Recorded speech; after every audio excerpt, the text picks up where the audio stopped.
10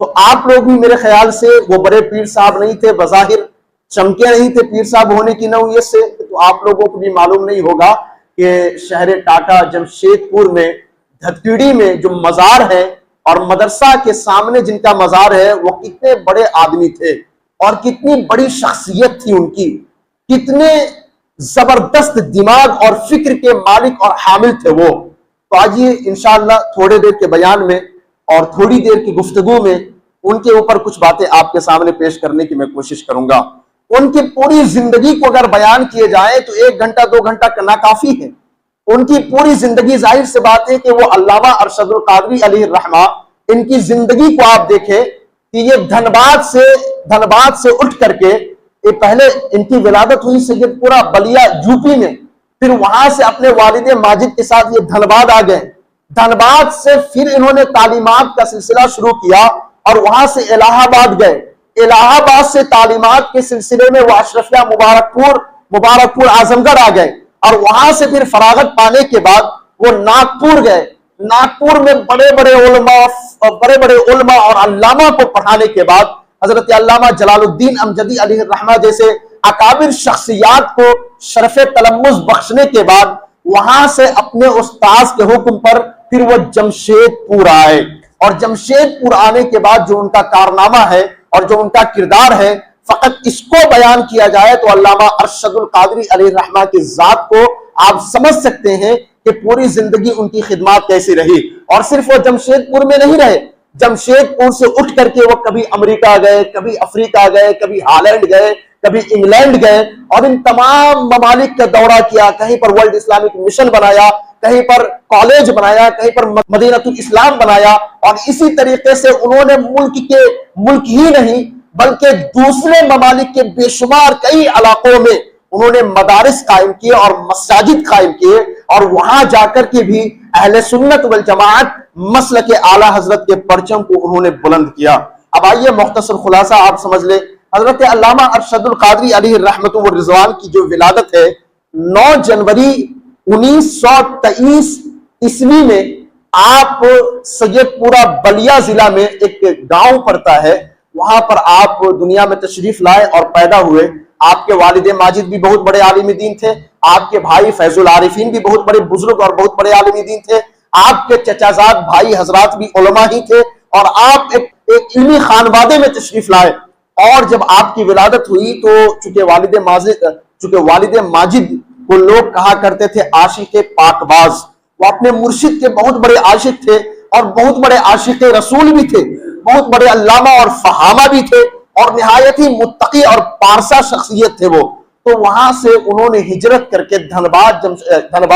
جھارکھنڈ میں قیام اختیار فرمایا، اور وہاں پر ایک کتاب کی دکان کھولی، اور کتاب کی دکان کھول کر کے حضرت علامہ ارشد القادری علیہ الرحمہ جو بچپنے کے عالم میں تھے اس وقت، انہوں نے کتاب کی دکان پر ان کے والد ماجد نے ان کو بھی رکھ لیا اور کہا کہ میں کتابیں بیچتا ہوں اور آپ بھی یہی رہو، میری معاونت کرو، میری مدد کرو۔ تو حضرت علامہ ارشد القادری علیہ الرحمہ وہی کتاب کی دکان میں بیٹھ گئے، اور چونکہ گھر کے ماحول شروع سے مالی اعتبار سے زیادہ بہتر نہ تھے، مالی اعتبار سے کمزوری کے شکار تھے، اور والد بزرگوار بہت بڑے عاشق تھے، لہٰذا انہوں نے بھی کتاب کی دکان پر کتاب بیچنی شروع کر دی۔ لیکن دیکھیے تعلیم کا شوق اور ذوق کتنا زبردست ہے اور کتنا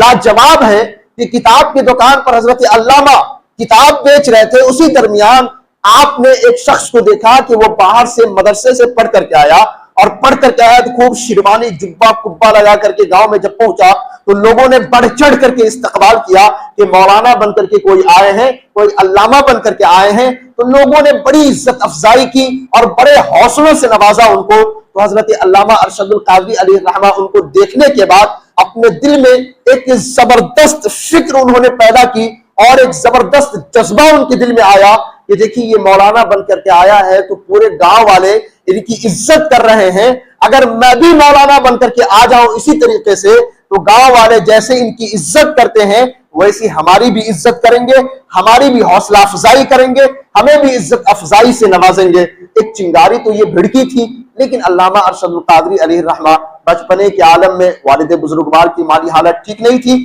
سو آپ کتاب کی دکان پر ہی ٹھہر گئے۔ لیکن کبھی ایک شخص کا آنا ہوا اور انہوں نے آ کر کے صرف علامہ کو اتنا کہہ دیا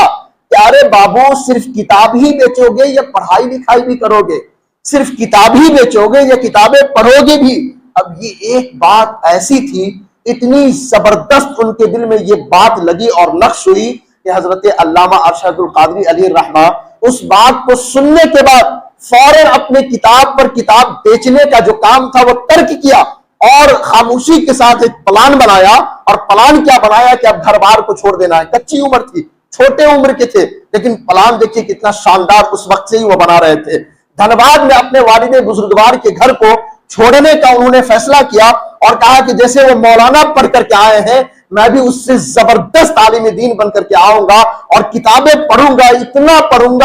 پڑھوں گا کہ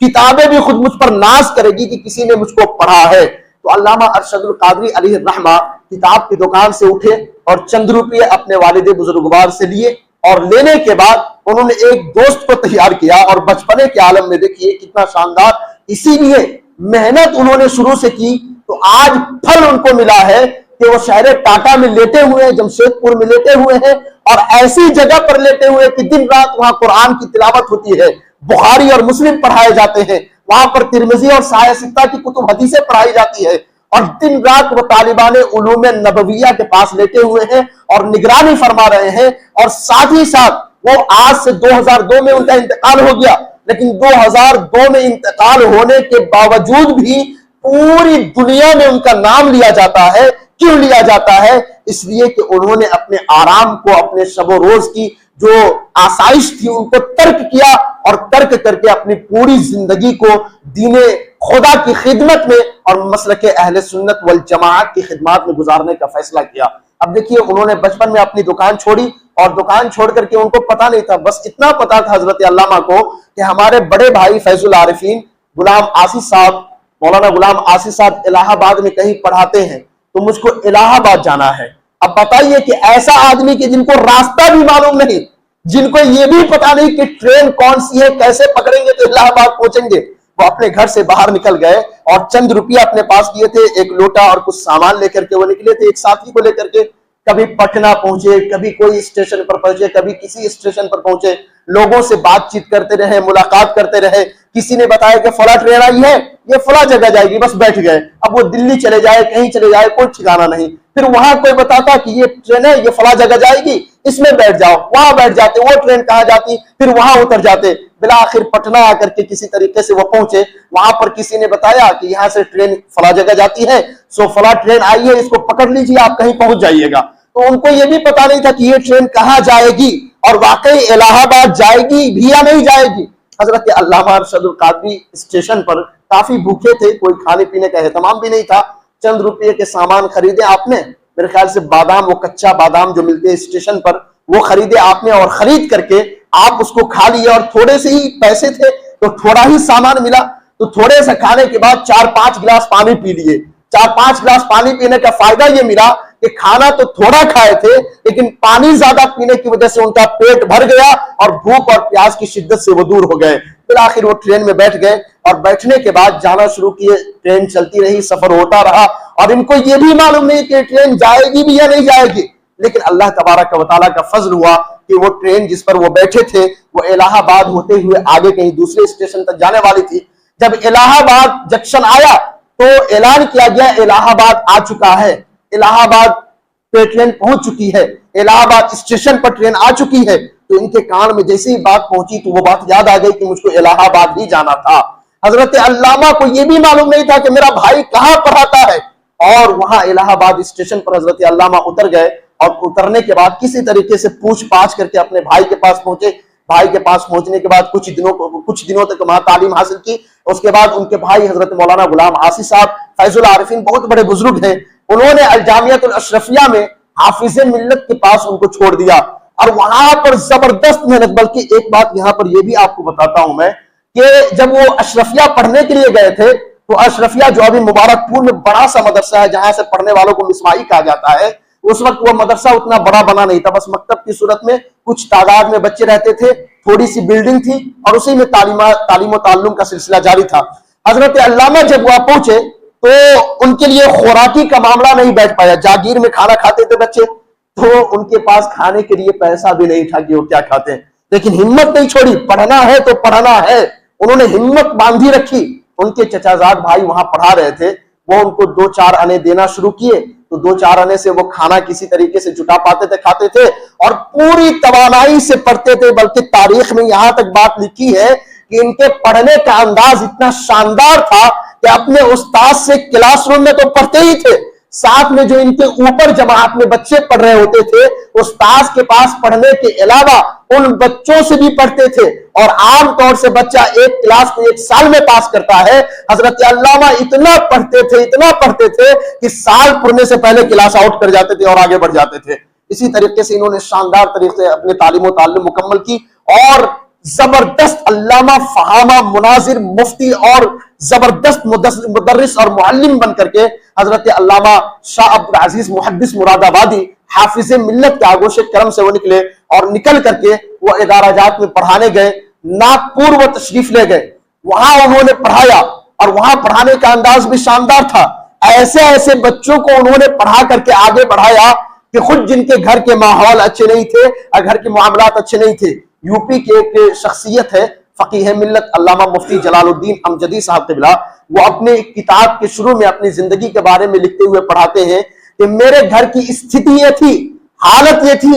کہ گھر میں کھانے پینے کے لیے زیادہ کچھ موجود نہیں تھے, کمانے والا بھی میں ہی تھا اور پڑھنے والا بھی میں ہی تھا. سو میں دن بھر کام کیا کرتا تھا اور رات میں کچھ گھنٹے نکال کر حضرت علامہ ارشد کے پاس پڑھا کرتا تھا, اور رات میں پڑھتے پڑھتے علامہ ارشد القادری نے ان کو اتنا پڑھایا کہ وقت کا فقیہ ملت بن کر کے وہ چمکے, اور آج بھی ان کو دنیا مفتی جلال الدین امجدی علیہ الرحمہ کے نام سے جانتی ہے. اب دیکھیے, ناگپور میں پڑھا رہے تھے تو ان کے استاذ گرامی حضرت حافظ ملت علیہ الرحمہ جو مبارک پور اشرفیہ جن کا مدرسہ ہے وہ جمشید پور آئے. اور جمشید پور آپ کو پتا ہوگا کہ ان کی بایوگرافی میں آپ جائیں اور ہسٹری میں جائیں آپ کو پتا چلے گا کہ جمشید پور پہلے کوئی بہت اچھا شہر نہیں تھا, اور یہاں پر بہت سارے لوگوں کی آبادی نہیں تھی. بلکہ ٹاٹا اسٹیل کمپنی کا جب قیام ہوا تو ان میں ورکر جاب کرنے والے لوگوں کی تعداد بڑھنی شروع ہوئی. بہار سے, اڑیسہ سے, جھارکھنڈ سے, بنگال سے بہت سارے لوگ ٹاٹا اسٹیل کمپنی میں جاب کرنے کے لیے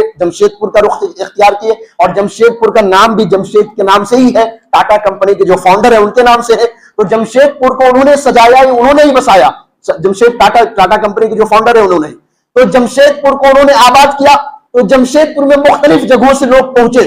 مختلف جگہوں سے, بنگال سے, بہار سے اور ہندوستان کے دیگر علاقوں سے لوگ وہاں پہنچے. اسی طریقے سے جب ورکرز کی تعداد بڑھ گئی اور کام کرنے والوں کی تعداد بڑھتی چلی گئی تو وہاں پر محلہ جات کا قیام آیا, دھتکیڑی بنا, اور بہت سارے علاقے ہیں ان علاقوں کا قیام آیا, اور جمشید پور خوشنما شہر بنتا چلا گیا, اور وہاں پر لوگوں کی آبادی بڑھتی چلی گئی. لیکن دینی اعتبار سے جمشید پور کی حالت ویسی ہی رہی جیسے جمشید پور کی آبادی کے اعتبار سے حالت پہلے تھی.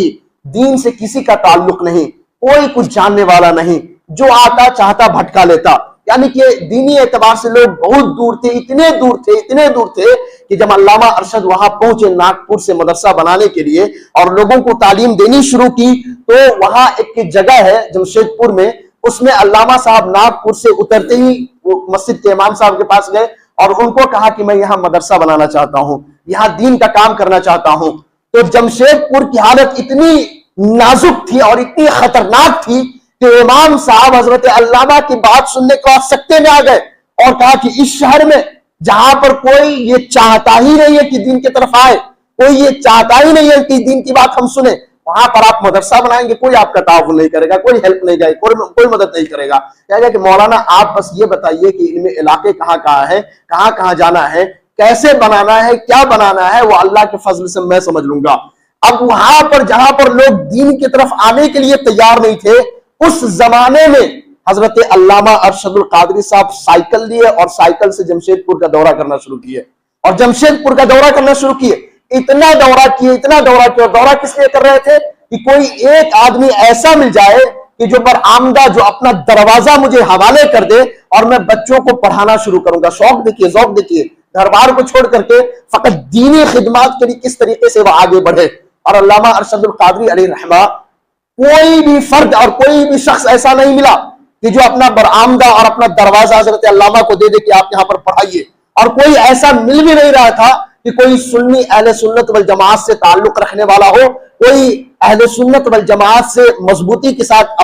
پکڑنے والا ہو اہل سنت والجماعت کے دامن کو, تو وہ اپنی جگہ دے دے. لیکن سب کوئی بد عقیدہ تھا, کوئی کچھ تھا, کوئی کچھ تھا, اور جو بد عقیدہ وہاں جاتا تھا لوگوں کو گمراہ کر دیا کرتا تھا. حضرت علامہ جب دھتکیڑی پہنچے, جہاں پر ابھی مدرسہ اور ان کا مزار اور شاندار مکہ مسجد ہے, آج جمشید پور میں مکہ مسجد کا بھی قیام نہیں ہوتا, مکہ مسجد ہوتی ہی نہیں. اگر علامہ نہ ہوتے تو مکہ مسجد بھی نہیں ہوتی. لیکن دیکھیے ان کی محنت اور ان کی کاوش کتنی زبردست رنگ لائی ہے کہ آج شاندار 2 منزلہ مکہ مسجد وہاں پر کھڑی ہے. آج شاندار فیض العلوم ادارہ, اور یہ جو آپ کا امام ہے یہ بھی اسی ادارے کا پروردہ پروڈکٹ ہے اور آج آپ کی امامت کر رہا ہے. اسی طریقے سے پوری دنیا میں وہاں کے پڑھنے والے گئے اور آج بھی خدمات انجام دے رہے ہیں. بنگلور ہو, کرناٹکا ہو, حیدرآباد ہو, تلنگانہ ہو, جہاں بھی آپ ہندوستان میں چلے گئے وہاں آپ کو جمشید پور فیض العلوم کے پروڈکٹ ملیں گے اور وہاں کے اسٹوڈنٹ آپ کو ملیں گے. کوئی مفتی کے عہدے پر خدمات انجام دے رہے ہیں, کوئی امام کے عہدے پر خدمات انجام دے رہے ہیں, کوئی پرنسپل کے عہدے پر خدمات انجام دے رہے ہیں,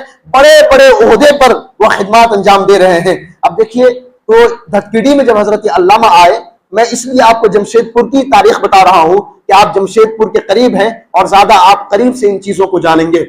ایک جگہ حضرت علامہ آئے دھتکیڑی میں ایک شخص کے مکان پر, تو آپ نے دیکھا کہ اس کے دروازے پر لکھا ہوا تھا یا خواجہ یا غوث, اس طریقے سے کچھ کلمات لکھے ہوئے تھے. تو علامہ نے سمجھ دیا کہ اس گمنام شہر میں ایک امید مجھے ملی ہے, میرے خیال سے یہ خواجہ کا نام لینے والا ہے, یہ غوث اعظم کا نام لینے والا ہے, اس کا مطلب یہ سنی ہے, یہ کچھ مدد کرے گا. تو حضرت علامہ جا کر کے دروازہ کھٹکھٹایا, بغیر کام, کوئی پہچان نہیں, کوئی جان پہچان نہیں. دروازے کھٹکھٹائے تو اندر سے ایک بچی کی آواز آئی. کہا کون؟ کہا کہ میں. تو کہا کہ ابو ابھی نہیں ہے, ابو شام میں آئیں گے, آپ شام میں آ کر کے ملاقات کریں. تو حضرت علامہ کہا ٹھیک ہے بچی, میں شام میں آتا ہوں, شام میں ہی آ کر کے ملاقات کروں گا. حضرت علامہ اور شیخ القادری شام میں آئے. شام میں جب آئے تو وہ میرے خیال سے ٹاٹا اسٹیل کمپنی کے ورکر تھے, کام کر رہے تھے. تو وہ جاب کر کے شام میں گھر لوٹے. تو لوٹنے کے بعد ان کی بیٹی نے بتایا کہ فلاں شخص آئے ہوئے تھے اور علامہ خود بھی پہنچ گئے. تو ان سے بات بچار کرتے ہوئے انہوں نے ایک دلچسپ واقعہ اس بیچ میں بھی ہے کہ کیسے ان کو منایا اور کیسے راغب کیا کہ آپ اپنا دروازہ اور اپنا برآمدہ مجھے حوالے کر دیں, میں یہاں پر بچوں کو تعلیم دینا چاہتا ہوں. تو کیسے منایا یہ بھی ایک دلچسپ واقعہ ہے, لیکن مختصر میں عرض کر رہا ہوں. تو اس شخص نے کسی طریقے سے اس بات پر سر تسلیم خم کیا اور قبول کیا اس بات کو کہ ٹھیک ہے, میں آپ کو اپنا دروازہ دیتا ہوں, اپنا برآمدہ دیتا ہوں, آپ یہاں پڑھائے. حضرت علامہ کے اندر اتنا شوق تھا, اتنا ذوق تھا کہ وہ ایک چادر اوڑھے ہوئے تھے, اور جیسے ہی اس شخص نے کہا کہ یہ برآمدہ آج سے آپ کے حوالے ہے, آپ چاہے تو یہاں پر بچے بچیوں کو پڑھائے, یہاں پر بچے اور بچیوں کو تعلیم دے. جیسے ہی کہا اپنے رومال کو نکالے اور فوراً صاف کرنا شروع کیے کہ مجھے یہ جگہ مل گئی, یہاں پر اب میں بچوں کو پڑھاؤں گا. تو اس شخص نے منع کیا, کہا کہ عالم دین ہے, کیسے ان کو صاف کرنے دو. انہوں نے اپنی بچی کو بلایا, کہا کہ بیٹی یہ سب کو صاف کر دو, اس کو صاف کر دو, یہاں پر یہ مولانا صاحب تعلیم دیں گے.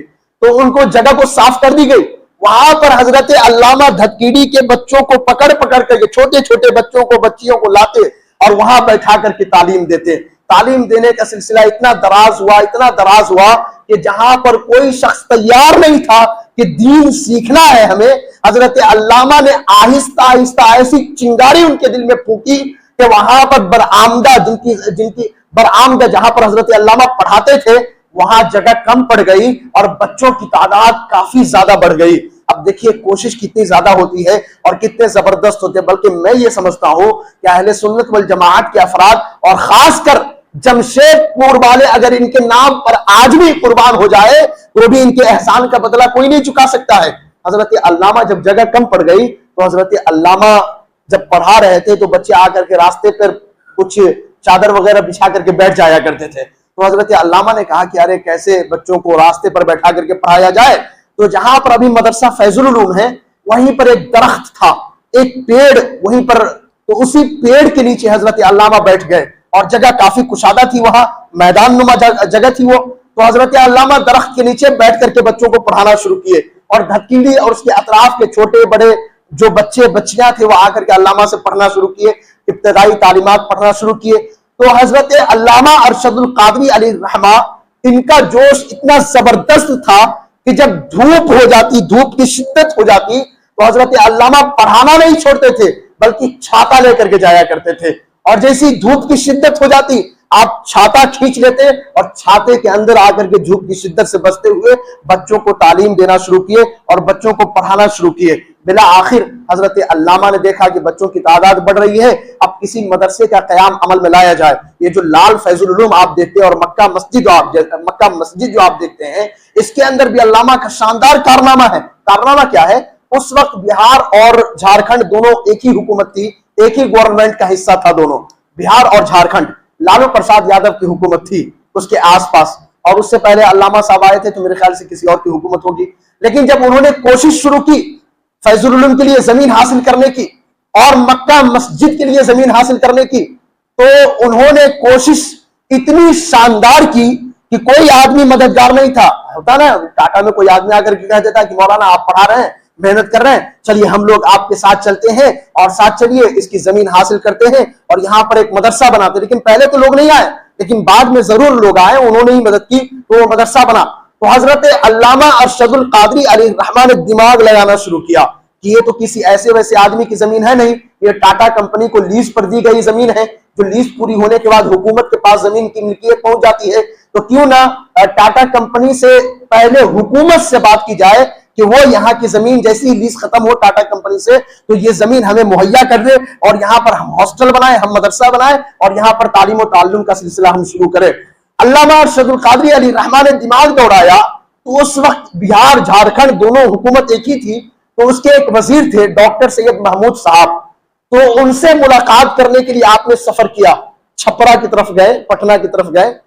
تو وہاں پر سفر جب آپ نے کیا تو ان کو کہا کہ دیکھیے میں بچوں کو پڑھاتا ہوں، جمشید پور ٹاٹا میں مدرسہ بنانا چاہتا ہوں، وہاں زمین ہے نہیں، کمپنی کی جو زمین ہے وہ حکومت کی زمین ہے، لیز پر لی گئی ہے، لہٰذا آپ سفارش کر دے حکومت سے، آپ وزیر ہیں، آپ کی بات سنی جائے گی، آپ اگر حکومت کو کہہ دیں گے تو وہ ہمیں زمین مہیا کر دیں گے. حضرت علامہ نے ان سے سفارش کی، وہ ایک خط تحریر کیے اور خط تحریر کرنے کے بعد لیٹر پر اپنا مہر لگا کر کے حکومت کو روانہ کر دیا. اب دیکھیے محنت کتنی شاندار تھی اور جذبہ کتنا زبردست تھا. حضرت علامہ کہتے ہیں کہ جب میں ان سے سفارش کروا کر کے پٹنہ سے لوٹ رہا تھا تو ٹرین میں اتنی بھیڑ تھی کہ کھڑے ہونے تک کی جگہ نہیں تھی. اب کوئی دین کے لیے اتنی قربانیاں دے گا؟ آج آپ کو کہتے کہ نماز پڑھنے آئیے تو نہ حضرت کام ہے، کیسے کام چھوڑ دے، غریب ہو جائیں گے، نماز ہی پڑھنے نہیں آتے تھے. لیکن دیکھیے ان کی محنت دیکھیے کتنی شاندار ہے. ٹرین میں کھڑے ہونے کی جگہ نہیں تھی. حضرت علامہ نے کسی طریقے سے ٹکٹ حاصل کی اور ٹکٹ حاصل کرنے کے بعد ٹرین کے چھت پر چڑھ گئے. کئی دنوں سے جاگے ہوئے تھے، کچھ کھانا نہ پینا، لیکن صرف مدرسہ بنانے کے لیے اور دینی اعتبار سے لوگوں کو آگے بڑھانے کے لیے انہوں نے اپنی جان کو جوخم میں ڈال دیا، خطرے میں ڈال دیا اور ٹرین کے چھت پر بیٹھ گئے. ٹرین کے چھت پر بیٹھنے کے بعد ٹرین جب آگے بڑھنا شروع ہو گئی، خود علامہ لکھتے ہیں اور کہتے ہیں کہ ٹرین کے اوپر بیٹھا تو کئی دنوں سے سویا نہیں تھا اور کئی دنوں سے کھایا پیا بھی نہیں تھا. اس اعتبار سے کئی چیلنجز میرے سامنے تھے. اگر میں ذرا سا بھی نیند پر کنٹرول نہیں رکھتا، سو جاتا تو ظاہر سی بات ہے کہ اوپر سے کس طرف میں پلٹتا، ٹرین سے نیچے گر جاتا، میری موت ہو جاتی. اب ایسا ایک حادثہ بھی پیش آیا. آپ جائیں گے تو پٹنہ اور چھپرا کے بیچ میں ایک جگہ ہے سونپور میں ایک پل بہت خطرناک ہے اور اس پل کی ہیبت بھی بہت خطرناک ہے، بہت زبردست ہے. تو ٹرین کو پل کے اوپر سے گزرنا پڑتا ہے. تو پل پہ چونکہ وہ لوہے کے بڑے بڑے کانچ لگے ہوئے ہیں اور پل کی سیفٹی کے لیے وہ پل بنائے گئے ہیں، تو ظاہر سی بات ہے کہ اوپر سے بھی کچھ لگے ہوئے ہیں اور نیچے سے بھی لگے ہوئے ہیں. تو علامہ علیہ الرحمہ کہتے ہیں کہ جب میں اس پل کے پاس پہنچا تو پل کے پاس پہنچنے کے بعد اگر تھوڑی سی میں دیر کر دیتا تو میں دنیا سے چلا جاتا، اس وقت ہی ختم ہو جاتا. پل کا جو اوپر والا شٹر تھا نا، اوپر کا جو حصہ تھا، تو حضرت علامہ کہتے ہیں کہ جو اوپر میں بیٹھنے والے لوگ تھے اگر وہ جھک کر کے نہیں بیٹھتے تو اوپر کا جو حصہ تھا پل کا وہ سیدھا ان کے سر سے لگتا، ان کے اوپر والے حصے سے لگتا اور جو بھی ٹرین کے اوپر میں بیٹھے ہوئے تھے یا تو نیچے گر کے مر جاتے یا تو ان کا سر پھٹ جاتا اور وہیں پر مر جاتے. حضرت علامہ کہتے ہیں کہ جیسے میں اس پل کے قریب پہنچا تو توجہ تو نہیں تھی، اس لیے کہ ٹرین جدھر ہو کر کے جا رہی تھی تو ہم پیٹ کر کے ادھر ہی بیٹھے تھے، تو ظاہر سی بات ہے پیچھے کون دیکھے گا پل آ رہا نہیں آ رہا ہے. لیکن اللہ کا فضل ہوا، حضرت علامہ بیٹھے ہوئے تھے، جیسے ہی پل کے قریب پہنچے تو قریب پہنچنے سے 2-3 منٹ پہلے ان کو بھنک لگ گئی کہ کوئی پل آنے والی ہے. تو حضرت علامہ فوراً اپنے سر کو نیچے کر لیے اور کہتے کہ اگر تھوڑی دیر بھی اگر میں تاخیر کرتا تو اس جد و جہد میں اسی وقت میری جان چلی جاتی اور میں دنیا سے چلا جاتا، لیکن اللہ پر بھروسہ تھا، کسی طریقے سے وہ جمشید پور پہنچے۔ جمشید پور پہنچنے کے بعد حکومت کا انتظار کرتے رہے، ایک بات میں بات نہ بنی، کئی دفعہ ضدی آدمی بن کر کے حکومت کے پیچھے پڑے رہے کہ میں یتیم بچوں کو پڑھانا چاہتا ہوں، زمین دینا ہی پڑے گا۔ کسی طریقے سے سفارش کر رہے تھے، اس کے پاس جانا، اس کے پاس جانا، اس کے پاس جانا، اس کے پاس جانا، کسی طریقے سے تھوڑی سی زمین ملی۔ وہ جو تارا پور اسکول آپ دیکھتے ہیں اور بغل میں فیض العلوم ہے، تو تھوڑی سی زمین ملی، وہاں پر کسی طریقے سے انہوں نے ادارہ بنایا، ادارہ بنانے کے بعد بچوں کو پڑھایا، اس کے بعد پھر کوشش کی، تو کوشش کرنے کے بعد ہاسٹل کے لیے زمین مل گئی، ہاسٹل بنایا، شاندار ہاسٹل میں بچے رہنے لگے۔ پھر وہاں پر ایک اردو اسکول ہے، سرکاری گورنمنٹ اسکول ہے، اس کی زمین کے لیے آپ نے کوشش کی، پھر وہ زمین بھی مل گئی۔ اس طریقے سے جمشید پور، جہاں پر نہ کوئی مدرسہ تھا، نہ کوئی دین کی طرف آنا چاہتے تھے، حضرت علامہ نے اپنی کوشش سے ایک مدرسہ فیض العلوم اور ایک اسکول کا قیام عمل میں لایا، اور وہاں کے بچے، باہر کے بچے آ کر کے پڑھنا شروع کیے، اور وہاں سے پڑھ کر کے پوری دنیا میں انہوں نے خدمات انجام دی۔ پھر لالو پرساد یادو کی حکومت تھی، تو مکہ مسجد جو آپ دیکھ رہے ہیں، اس کی بھی ایک دلچسپ کہانی ہے۔ زمین حکومت نہیں دے رہی تھی، بہانے بنا رہی تھی، ظاہر سی بات ہے حکومت بہانے بنائے گی۔ عبید اللہ خان اعظمی صاحب ممبر آف پارلیمنٹ رہ چکے ہیں، ان کا سہارا لیا اور کہا کہ چلو ان کے پاس کوشش کرتے ہیں، لالو پرساد یادو کے پاس، کہ وہ مکہ مسجد کے لیے ہم کو زمین دے دے، وہاں پر بچوں کو پڑھایا جا رہا ہے۔ تو آپ کو حیرت ہوگی، حضرت علامہ اتنے جوامرد آدمی تھے اور اتنے بڑے قائد تھے، اتنے بڑے لیڈر تھے، کہ ایک بار میں زمین نہیں ملی، اور پیسہ بھی اتنا نہیں تھا کہ زمین خریدتے وہ حکومت سے۔ تو انہوں نے کسی طریقے سے سورس لگایا اور کہا کہ حکومت سے کہہ دو، عبید اللہ خان اعظمی کو کہا کہ آپ حکومت سے کہہ دیجئے کہ اگر یہ اس زمین کو مہیا نہیں کرواتے ہیں تو الیکشن آنے والا ہے، اس الیکشن میں ان کی حالت خراب ہو جائے گی۔ حضرت علامہ نے کسی طریقے سے کوشش کی اور کچھ روپیے کی لیز پر ہاتھ میں لیا پیسہ اور پکڑا دیا کہ لیجیے یہ آپ کا پیسہ ہے اور اسی کے عوض آپ زمین دے دیجیے۔ کتاب میں بات لکھی ہوئی ہے کہ کچھ پیسوں کے عوض حضرت علامہ نے مکہ مسجد کی زمین حاصل کی، اور وہاں پر شاندار مکہ مسجد کا قیام عمل میں آیا، جس کو بناتے بناتے آج اگر آپ دیکھیں تو جمشید پور، بلکہ اس پورے علاقے کی سب سے خوبصورت مسجد اگر کوئی ہے تو وہ مکہ مسجد دھتکیڑی جمشید پور ہے۔ تو اس طریقے سے علامہ ارشد القادری علیہ الرحمہ نے اپنی خدمات انجام دی، بلکہ حکومت میں ہو، گورنمنٹ میں ہو، دینی اعتبار سے ہو، ملی اعتبار سے ہو، سماجی اعتبار سے ہو، ہر جہت سے انہوں نے اتنا کام کیا ہے، اتنی خدمت انجام دی ہے، اور اتنے بڑے کام کیے ہیں کہ آج بھی لوگ ان کا نام ادب کے ساتھ لیتے ہیں۔ کتنے مساجد بنائے، مدارس بنائے، کتنے لوگوں کو عالم بنائے۔ بلکہ مجھ کو جو دیکھ رہے ہیں نا، میں بھی جمشید پور سے پڑھا ہوں، میرے دادا وہ بھی اسی مدرسہ فیض العلوم سے پڑھے ہوئے ہیں، اور وہ بھی بہت بڑے علامہ تھے۔ میرے چچا وہ بھی مدرسہ فیض العلوم جمشید پور سے ہی پڑھے ہوئے ہیں، اور لاسٹ میں بھی وہاں سے پڑھ کے سیدھا یہاں منتقل ہو گیا ہوں اور آپ کے سامنے کھڑا ہوں۔ تو بڑے ہی علامہ ارشد القادری علیہ الرحمہ کے کارنامے ہیں، اور انہوں نے پوری دنیا میں کام کیے ہیں۔ تو ان کے عرس کی تاریخ آ گئی ہے، اسی مہینے 29-30 کو جمشید پور میں ان کے عرس کی تقریبات منعقد ہونی ہے۔ دھتکیڑی میں ایک میدان ہے، سینٹر میدان، وہیں پر پروگرام ہوگا۔ بمبئی سے مخدوم اشرف سمنانی کے نائب اور جانشین حضرت سید معین ملت معین الدین اشرفی مدظل العالی والنورانی تشریف لا رہے ہیں، اور خطیب میں خصوصی خطیب کے طور پر حضرت مفتی سلمان ازہری صاحب قبلہ مہاراشٹرا سے تشریف لا رہے ہیں۔ شاندار پروگرام ہوگا، جن کو جانا ہوگا وہ چلے جائیں، اور ان علماء کرام کی تقاریر سن کر کے آپ اپنے دل کو منور و تابنا کریں۔ بالآخر دہلی کی سرزمین پر حضرت علامہ 20 اپریل 2002 میں وفات پا گئے، اور حضرت علامہ کے جنازہ کو دہلی سے رانچی سے جمشید پور لایا گیا، اور مدرسہ کے سامنے میں ان کی تدفین ہو گئی۔ اللہ تبارک و تعالیٰ ان کی قبر پر بے شمار رحمت و انوار کی بارشیں نازل فرمائے، اور ان کے علوم و فیوض سے ہمیں مالا مال ہونے کی توفیق عطا فرمائے، اور ہمیں دونوں جہان میں کامیابیاں نصیب فرمائے۔